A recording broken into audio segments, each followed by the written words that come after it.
Bah! Did I get you? Back at it again with reacting to true story scary animations. Oh, it's about to go down. But everybody say it with me. Boy, you better that out here. All you have to do today is click the subscribe button. It'll literally save the planet. Go, go, go. Just do it now. Click the subscribe button. Go, go. And then you can go to the kitchen, get your snacks, get your drinks, and then sit back and relax. And yeah, everybody click that first link in the description below and check out MJV Animations. They're the ones that made these amazing animations we're about to watch. MJV Animations. And yeah, comment down below something scary. You can put gorillas, you can put teachers, or you can put your mama. Let me know. And let's go! It started out like any other day at school. Mr. Breach was teaching us geometry, pointing to various shapes on the overhead projector, while kids whispered in the back and a few caught up on sleep. It was dark in the classroom, except for the glow from the projector, and the shades were drawn to block the glare from outside. Once he was finished with his lesson, Mr. Breach told me to open up the blinds while he turned on the lights. So I got up from my seat and went over to the window. I pulled the cord, raising the shade. As the blind went up, it revealed a glassy-eyed, human-sized dog face standing just on the other side of the window. The heck? I screamed, not understanding what I was looking at. The oversized, frozen eyes made no sense. The teacher ran over and grabbed my shoulders, trying to calm me down. Bro. What is it? Mr. Breach asked, looking worried. I opened my eyes and saw the thing outside was gone. Outside, it was... I tried to think of how to explain the face I had just seen. What was it? What did you see? Goofy. The whole class was looking at me expectantly, and I realized I couldn't tell them. It would sound ridiculous. Nothing. It was nothing.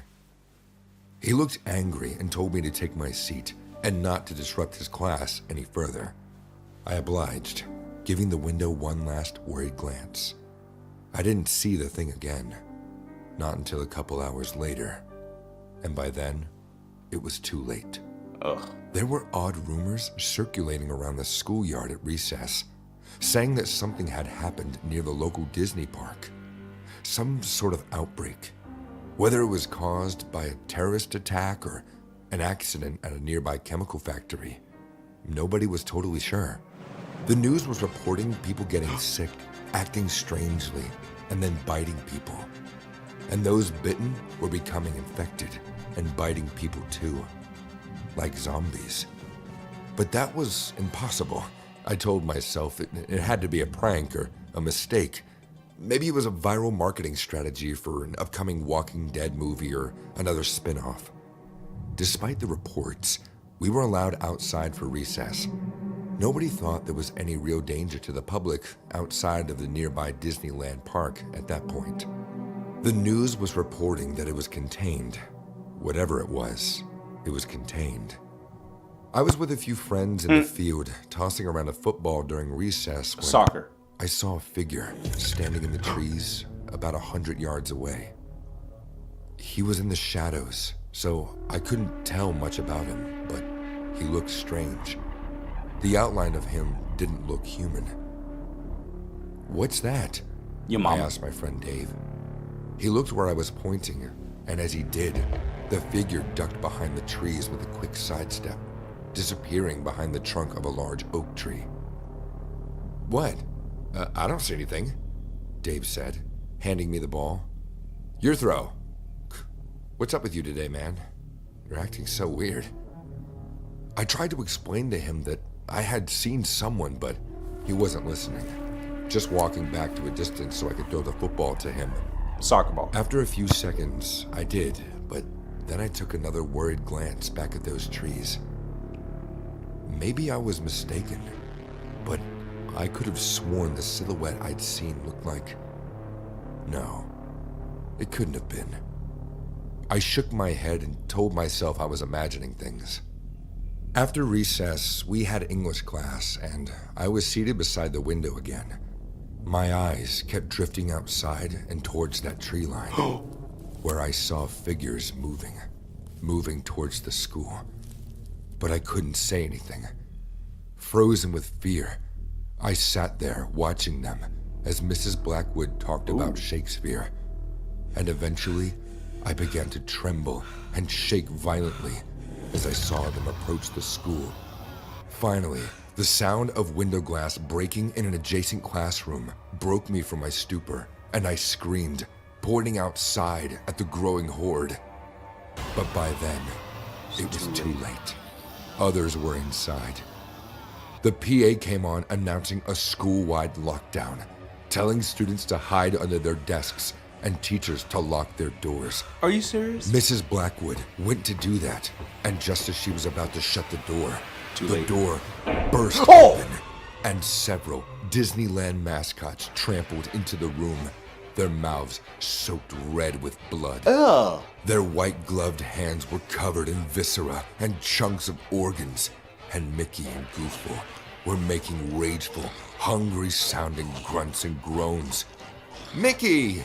one ill-guided girl yelled, jumping from her chair, either not seeing the blood or not caring. You dummy! Instead, only wanting a hug from her favorite cartoon character. Run! "Macy, no!" The teacher screamed and pushed the girl out of the way.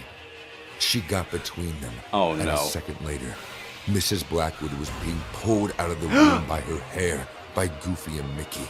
They were both fighting over who would get to eat her first. More Disneyland employees could be seen outside, not just mascots, but ticket takers and concession stand workers.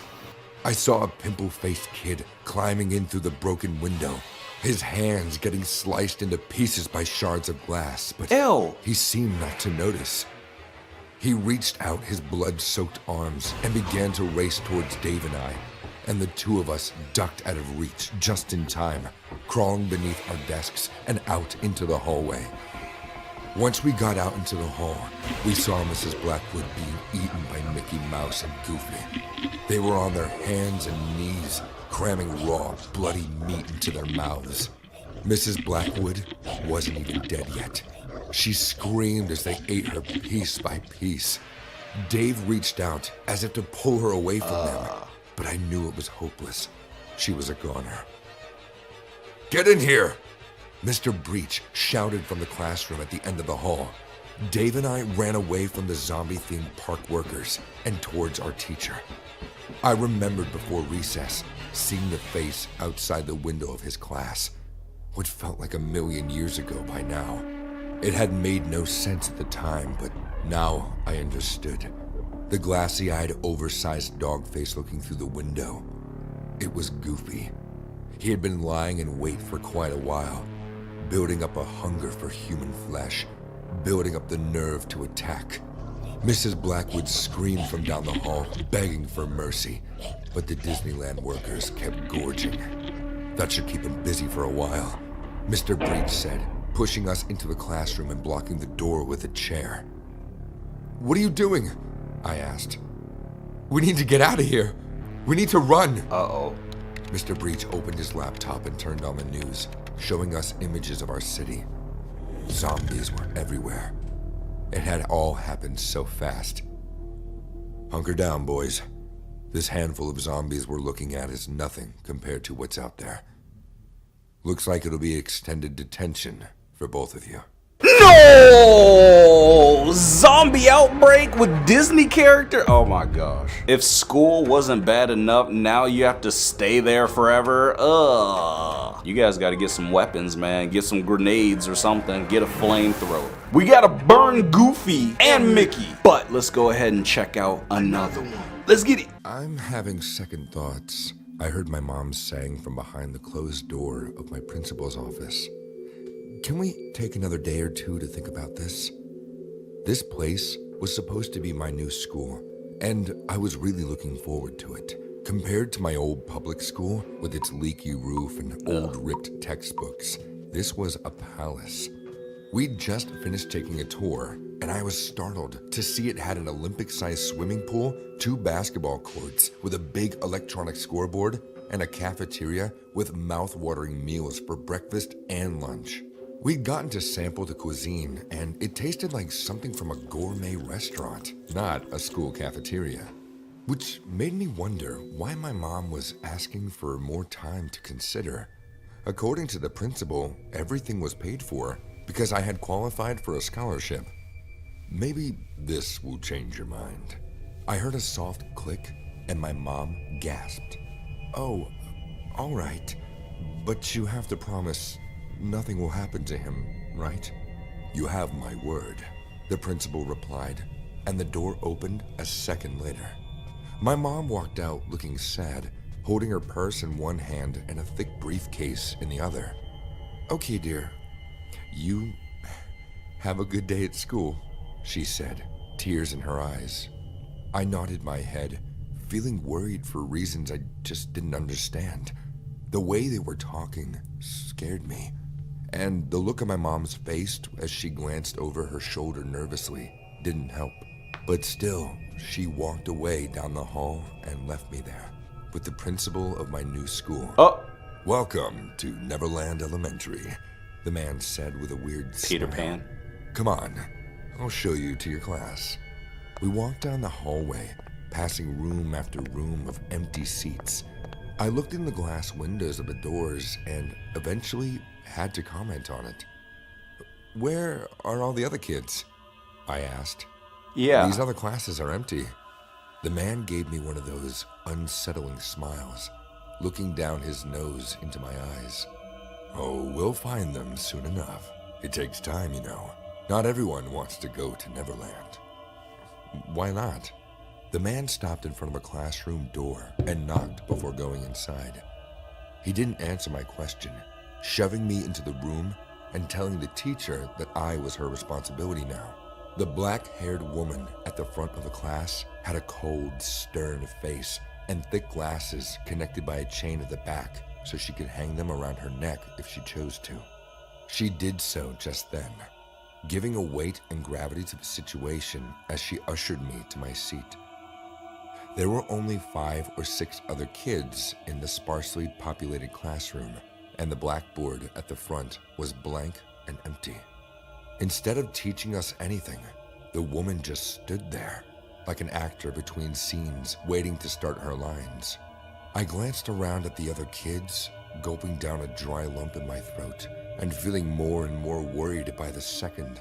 All the other students looked exactly how I felt. I saw 1 or 2 bouncing their legs up and down or nervously tapping pencils on their desks. They varied in ages, and some looked to be halfway through high school. Psst, hey, what's going on? I tried to ask the girl sitting next to me. She didn't answer, instead choosing to continue staring straight ahead. The girl looked like a caricature of a student. She wore pigtails and a jumper with long white socks and polished black shoes. Why are you dressed like that?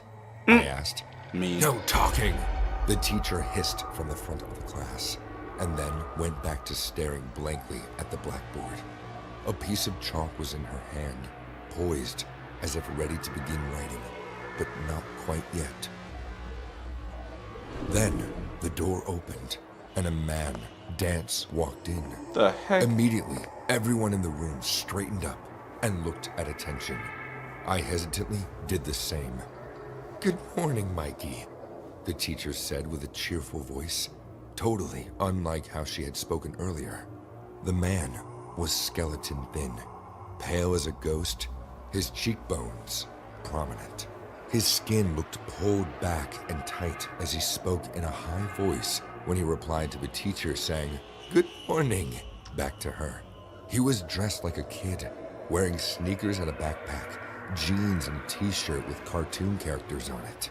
I noticed the teacher was now writing on the blackboard with a piece of chocolate, creating a math equation, but she was quiet, just like everyone else. They weren't saying a word. What a weird school, I thought to myself, still not understanding this place. Why is everyone acting so strange? And why is this man sitting beside me acting like a kid? I wondered if he was the owner of the school who had paid for my scholarship.